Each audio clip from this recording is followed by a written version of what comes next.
Buen día. Continuando con este ciclo destinado a la doctrina social de la Iglesia, que estamos grabando expresamente para la Cátedra Juan Pablo Magno, que desde el año 2011 cumple una importante tarea, a veces de manera presencial o de manera virtual, como en este caso, difundiendo cuestiones doctrinarias para contribuir a la formación de los laicos. En el primer video nos ocupamos de un tema específico debido a las polémicas, las dudas que se desataron este año con motivo de unas declaraciones del Papa Francisco respecto a la propiedad. Ahora volvemos un paso atrás para comenzar por el principio, es decir, dedicarnos a analizar de forma breve y concisa, como tenemos previsto en este ciclo, a la naturaleza de la doctrina social católica. Algunas personas pueden dudar sobre la necesidad de que la Iglesia católica posea su propia doctrina social, porque la misión que Cristo le confió no es de orden político, económico o social, sino de orden religioso. Pero precisamente de esta misión se desprenden luces que sirven para ayudar al mejor funcionamiento de la comunidad humana, de una forma coherente con la fe. Por eso afirmaba el Concilio Vaticano II: se equivocan los cristianos que con el pretexto de que no tenemos aquí ciudad permanente, pues buscamos la futura, consideran que pueden descuidar las tareas temporales, sin darse cuenta que la propia fe es un motivo que les obliga al más perfecto cumplimiento de todas ellas, según la vocación personal de cada uno. Esto está escrito en la Gaudium et Spes, párrafo 43. Desde el origen del cristianismo existió un apostolado social, fundamentado en la misma escritura. Por ejemplo, en la epístola de San Pablo a Filemón, en la que le cuenta que, habiendo estado en la cárcel, San Pablo conoció a un esclavo de Filemón llamado Onésimo, y le pide que, como ya es cristiano, pues él lo bautizó estando preso, lo reciba ahora no ya como esclavo, sino como un hermano. Es decir, que la aceptación de la religión conlleva un cambio de vida que se debe reflejar en los ámbitos y costumbres. También las primeras comunidades cristianas se ocupaban de los pobres, a quienes se denominaba matriculari, pues estaban inscriptos en el canon de la Iglesia. Por ejemplo, en el año 251, la Iglesia romana tenía 1500 matriculari, y los recursos aportados por los fieles alcanzaban para todos. Se aplicaba este principio: a los capaces de trabajar, procúreseles trabajo. Caridad solo a aquel que ya no pueda trabajar. Paralelamente se fue formando el pensamiento social, por obra de los padres de la Iglesia, que escribieron y predicaron en los primeros siglos, tanto en lengua latina como en griego. Recordemos que fueron épocas de persecuciones, que comienzan a atenuarse recién con el emperador Constantino, que dicta el Edicto de Milán en el 313, estableciendo la libertad de cultos, lo que favorece a los cristianos. Pero después vendrían otros emperadores que reanudan las persecuciones. Por ejemplo, Constancio, que era arriano, y Juliano, que era apóstata. Habrá que esperar entonces hasta el año 380, en que Teodosio dicta el decreto de Tesalónica, que otorga al cristianismo la condición de religión oficial del imperio. Con la caída de Roma, por la invasión de Odoacro, en el 476, comienza la Edad Media. Al desaparecer el imperio, no hay autoridad que pueda evitar la disgregación de los pueblos. Los bárbaros se limitaban a pasar y destruir, sin crear un orden nuevo. Por eso fueron los monasterios los que quedaban como únicos lugares aptos para mantener la cultura y la enseñanza. Se multiplican también las iniciativas sociales de la Iglesia, como las casas de Dios, que eran los hospitales, los asilos, los arbitrajes entre señores y las llamadas treguas de Dios, que eran períodos de paz. También fue obra de la Iglesia la fundación de las primeras universidades, como la de París y la de Bolonia. En cuanto a la doctrina en materia social, es necesario decir que no surgió como se cree habitualmente en el siglo XIX, fines del siglo XIX, con la famosa Rerum Novarum. Podemos citar, por ejemplo, un documento que aborda un tema que nos toca de cerca a los americanos, promulgado por el Papa Benedicto XIV allá por 1741. Dice este documento: recomendamos y mandamos a cada uno de vosotros la protección y eficaz defensa a los referidos indios, tanto en las provincias del Paraguay, del Brasil y del río llamado de la Plata, cuanto en cualquier otro lugar de las Indias. Prohíba enérgicamente a todas y cada una de las personas, así seglares, incluidas las eclesiásticas, bajo pena de excomunión, late sentencia, que en lo sucesivo esclavicen a los referidos indios, los vendan, compren, cambien o den, los separen de sus mujeres e hijos, los despojen de sus cosas y bienes, los lleven de un lugar a otro o los trasladen, o de cualquier otro modo les priven de libertad o los retengan en servidumbre. Esto está escrito en la bula Immensa Pastorum en el párrafo 5. Lo que surge, sí, en el siglo XIX es la llamada cuestión social, por el desquicio total en el plano de la convivencia comunitaria, que comenzando en ese momento no ha cesado todavía. Fue en esa etapa de la historia en que confluyeron ideologías erróneas impulsadas por la Revolución Francesa con la Revolución Industrial, que repercutió en el orden económico. El avance vertiginoso de las ciencias y las técnicas aplicadas a la producción de bienes se manifiesta en la proliferación de fábricas que contratan a su vez a miles de obreros. Los trabajadores, que debían abandonar las tareas rurales para concentrarse en las grandes ciudades, dejan de practicar su oficio propio con sus propias herramientas para convertirse en asalariados, en condiciones muy penosas. Son verdaderos proletarios, es decir, que su única posesión es la prole, los hijos, a quienes deben hacer trabajar también desde niños para poder obtener el dinero que les permitan mantenerse, en condiciones muy precarias. Esta situación originó la encíclica más famosa, la Rerum Novarum, que significa cosas nuevas, promulgada por León XIII en 1891, que en su primer párrafo sintetiza el panorama descrito y que, aunque un poco largo, vale la pena leer y recordar. Los adelantos de la industria y de las artes que caminan por nuevos derroteros, la acumulación de las riquezas en manos de unos pocos y la pobreza de la inmensa mayoría, juntamente con la relajación de la moral, han determinado el planteamiento de la contienda. El tiempo fue insensiblemente entregando a los obreros, aislados e indefensos, a la inhumanidad de los empresarios y a la desenfrenada codicia de los competidores. Hizo aumentar el mal de la voraz usura, que, reiteradamente condenada por la autoridad de la Iglesia, es practicada, no obstante, por hombres codiciosos y avaros, bajo una apariencia distinta.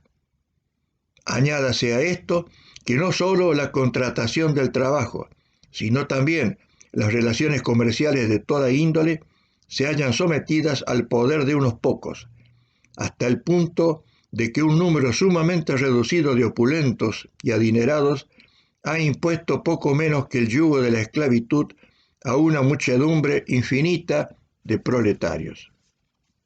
Esta era la opinión, mejor dicho, no la opinión, la doctrina de la Rerum Novarum, hace más de un siglo.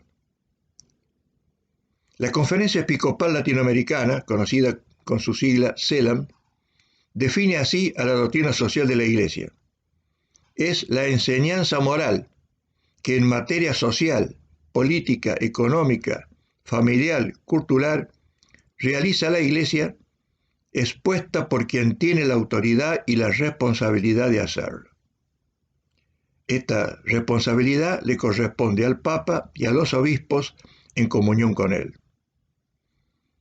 Con respecto a las fuentes, la doctrina social tiene su fuente principal en la Sagrada Escritura y una fuente secundaria en la razón humana, iluminada por la ley natural, es decir, la luz de la razón que a través de juicios prácticos le manifiesta al hombre que debe evitar el mal y obrar el bien. Con respecto al contenido de la doctrina social, la enseñanza pontificia en materia social es una doctrina, es decir, un cuerpo sistemático de principios, no la opinión aislada de un papa que solamente afecta a los que conviven en la época en que reina este papa. Tiene tres características. Es una síntesis teórica, o sea, un conjunto de principios que cubren todos los aspectos del orden temporal. Tiene un alcance práctico. La teoría ilumina la acción y es moralmente obligatoria. Si bien cualquier persona puede aprovechar las enseñanzas de esta doctrina, para los cristianos es obligatoria y deben vivir y actuar según sus principios. La doctrina incluye tres aspectos principales. En primer lugar, principios de reflexión sobre valores permanentes como la verdad, la libertad, la justicia, la paz, la caridad. Los tres grandes principios del orden social son los siguientes: el bien común, que es el conjunto de condiciones sociales que permiten y favorecen en los seres humanos el desarrollo integral de la persona de cada uno. La solidaridad, que significa unir fuertemente. El hombre debe contribuir con sus semejantes al bien común de la sociedad en la que vive. En función del principio de solidaridad, la Iglesia se opone a todos los individualismos. Y finalmente, la subsidiariedad. Ni el Estado ni la sociedad civil deben impedir las iniciativas de personas y grupos. En función de este principio, la Iglesia se opone a toda forma de colectivismo. El segundo elemento principal de la doctrina son los criterios de juicio. Los principios fundamentan los criterios para emitir juicios sobre, por ejemplo, las situaciones, como evaluar el problema en cada momento de la historia de la pobreza. También evaluar las estructuras, especialmente las instituciones, por ejemplo, el funcionamiento del Estado. Por otro lado, se evalúan los sistemas. Por ejemplo, las consecuencias de la aplicación del sistema económico neoliberal. Como la Iglesia necesita conocer la realidad de cada época y en cada sociedad, antes de emitir un juicio, debe tener en cuenta los aportes de las ciencias positivas. Pero en este terreno hay que discernir cuidadosamente lo que es estrictamente científico de las tesis que formulan algunas escuelas o autoras que pueden estar teñidas de ideologismo. Especialmente ocurre esto con respecto a la sociología, la economía y la teoría política.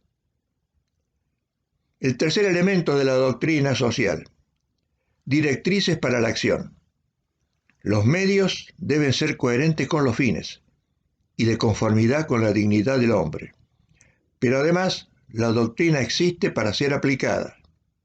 A esto se refirió la encíclica Mater Magistere, una de las más famosas. Dice en el párrafo 221, sin embargo, hoy más que nunca es necesario que esta doctrina social sea no solamente conocida y estudiada, sino además llevada a la práctica en la forma y en la medida que las circunstancias de tiempo y lugar permitan o reclamen. Para que esto ocurra, es necesario que los católicos estén convencidos de que la doctrina es apta para resolver los problemas sociales. Ahora bien, al aplicar los principios a la realidad, puede ocurrir que surjan divergencias entre los católicos, puesto que hay cuestiones que son opinables. En estos casos debe actuarse con respeto mutuo y buscando los puntos de coincidencia. También es preciso evitar, so pretexto de perseguir lo óptimo, descuidar el bien que es posible lograr y que por lo tanto es obligatorio concretar. Al relacionarse en la vida social con personas de otras ideas, hay que poner empeño en no aceptar compromisos que puedan afectar la integridad de la religión, pero manifestarse siempre dispuestos a colaborar con obras buenas o que puedan conducir al bien al margen de quienes hayan tomado la iniciativa. Se me ocurre en este momento que una iniciativa que surgió de filas del socialismo hace muchos años es lo que se llama hoy la renta básica o ingreso universal, que sin embargo es perfectamente compatible con la doctrina social de la Iglesia, más allá de quienes la hayan propiciado en su momento. Cuando hablemos de economía, vamos a mencionar también este tema. El magisterio recuerda que la Iglesia no tiene soluciones técnicas que ofrecer, pero sí es experta en humanidad y posee 2000 años de experiencia que avalan la profundidad de sus reflexiones. La doctrina social de la Iglesia no es una tercera vía entre el capitalismo liberal y el colectivismo marxista. Tiene categoría propia.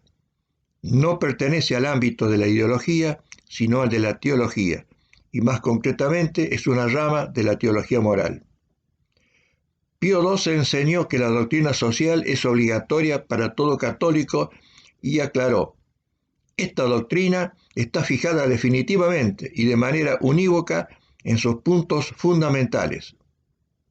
Ella es, con todo, lo suficientemente amplia como para adaptarse y aplicarse a las vicisitudes variables de los tiempos, con tal que no sea en detrimento de sus principios inmutables y permanentes. Esto lo dijo en una famosa alocución el día 29 de abril de 1945. Con respecto a la interpretación de los documentos pontificios, ninguna encíclica aislada puede pretender ser indiscutida, pero cuando hay continuidad en varios documentos y en sucesivos papas, no puede dudarse de la autenticidad de la doctrina. Así quedó establecido en la Lumen Gentium, párrafo 25. Afirmaba Pío XII en la alocución antes mencionada que la doctrina social es clara en todas sus partes. Esto no significa que no pueda haber párrafos difíciles o que merezcan dudas y hasta objeciones en un documento determinado. La claridad de los conceptos se refiere a la doctrina en su conjunto, y para asegurar su correcta interpretación se deben utilizar ciertas reglas. Por ejemplo, utilizar el texto auténtico, es decir, el texto oficial que habitualmente se redacta en latín y es traducido y publicado luego por el Observatorio Romano. Modernamente existe una página en el Vaticano que se puede ubicar fácilmente por Google, vatican.va, donde están transcriptas la mayoría de las encíclicas y otros documentos papales de, por lo menos, a partir de fines del siglo XIX. pueden fácilmente conocerse allí y descargarse gratuitamente. Un ejemplo de la alteración del texto, que fue un verdadero fraude intelectual que produjo muchas controversias y dudas, se verificó con un concepto utilizado por la Mater Magistra, la palabra socialización, que de acuerdo al texto latino implica incremento de relaciones sociales, pero que fue traducido en algunas ediciones por el socialismo, que es una ideología política. También debemos analizar el concepto. Esto requiere de estudio detallado de cada documento, que no debe ser leído como una revista. Confrontar textos similares sobre un mismo tema en varios documentos, por ejemplo, el tema de la propiedad. Ir del todo a la parte. Siempre conviene leer completo un texto antes de detenerse en cada párrafo para tener un enfoque global y completo del contenido. Considerar también las circunstancias de fecha y lugar para determinar el carácter del documento, si tiene un alcance universal o es específico para una situación determinada. Conviene o es necesario distinguir lo doctrinal de lo prudencial. La enseñanza de un documento puede ser inaplicable a un caso distinto al que dio origen a aquel. También puede ser errónea la evaluación de una problemática social determinada. Por ejemplo, Pío XI condenó un movimiento político llamado la Acción Francesa. Pero Pío XII, con mejor información, levantó la condena. También debemos aclarar cualquier duda que se nos plantee con la ayuda de la teología y la filosofía. Habitualmente los documentos traen referencias a los padres y doctores de la Iglesia. Especialmente importante es la consulta con la obra del llamado Doctor Universal, Santo Tomás de Aquino. Nos queda hablar también de la importancia de la difusión de esta doctrina. La enseñanza y la difusión de la doctrina social de la Iglesia forman parte de la misión evangelizadora de la Iglesia. Juan Pablo II, en la encíclica Centésimos Annum, habla del anuncio de la doctrina social de la Iglesia, expresión llamativa, porque implica analogarla al anuncio del Evangelio. Dice concretamente este documento en el párrafo 54. De esto se deduce que la doctrina social tiene de por sí el valor de un instrumento de evangelización. En cuanto tal, anuncia a Dios y su misterio de salvación en Cristo, a todo hombre, y por la misma razón revela al hombre a sí mismo. Ahora bien, debemos determinar a quién corresponde este anuncio y la aplicación respectiva de la doctrina social. Monseñor Quarracino, un argentino, siendo secretario general del CELAN, destacó que la Iglesia fijó una teología del laicado en la Lumen Gentium, donde se expresa que es a los laicos a quienes corresponde gestionar los asuntos temporales y ordenarlos según Dios. Agrega Monseñor Quarracino que en nuestra época, con problemas cada vez más complejos, con un sentido religioso desleído, con una desesperante escasez de sacerdotes, textualmente dice Monseñor Quarracino, si la Iglesia quiere llegar a las estructuras del mundo, ¿lo hará por el laicado o no lo hará?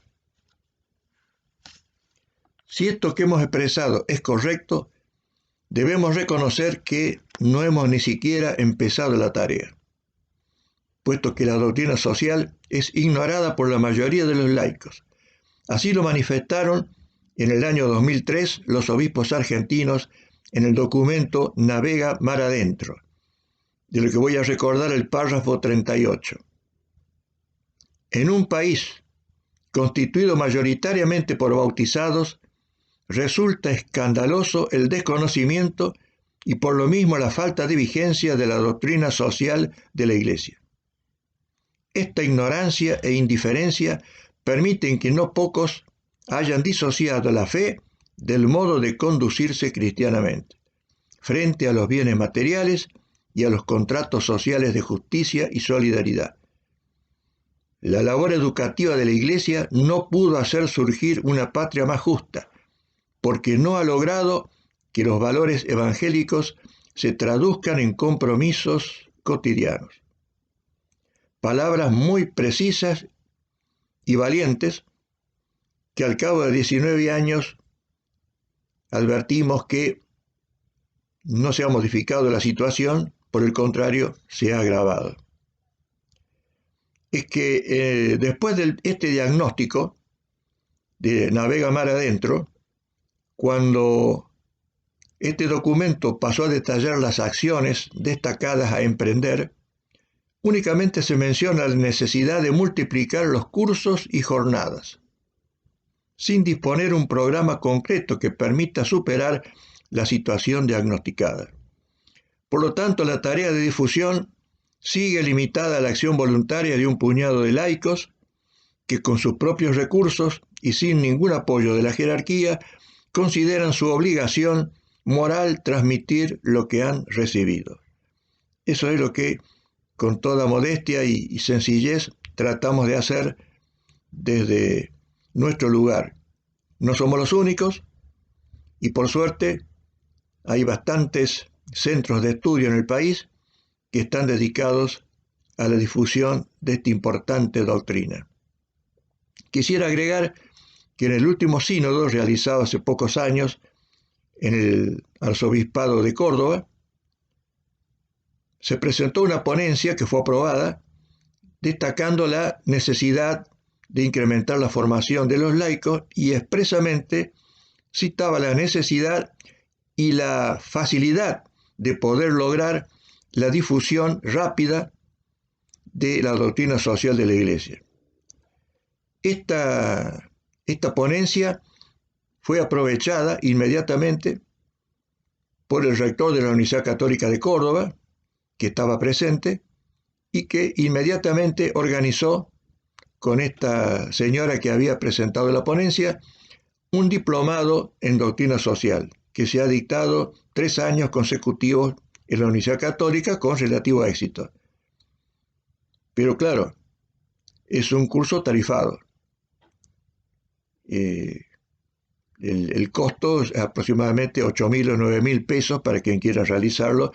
Entonces no está al alcance de cualquier fiel. Lamentamos que desde el arzobispado mismo, que recibió esta ponencia y la aprobó en un sínodo, no haya puesto en marcha una escuela de formación en doctrina social de la Iglesia para que esta doctrina sea conocida por los laicos que quieran aprenderla de modo gratuito, así como a nuestros niños se les enseña gratuitamente el catecismo para poder cumplir con los sacramentos que exige la Iglesia de la comunión y de la confirmación. Seguiremos desde nuestra trinchera realizando esta actividad para aquellos que se interesen en conocerla y estudiarla, y ofrecemos nuestra colaboración para esta actividad. Próximamente seguiremos entonces con otro video, en este caso dedicado a la actividad económica. Muchas gracias por la atención y nos veremos en pocos días más.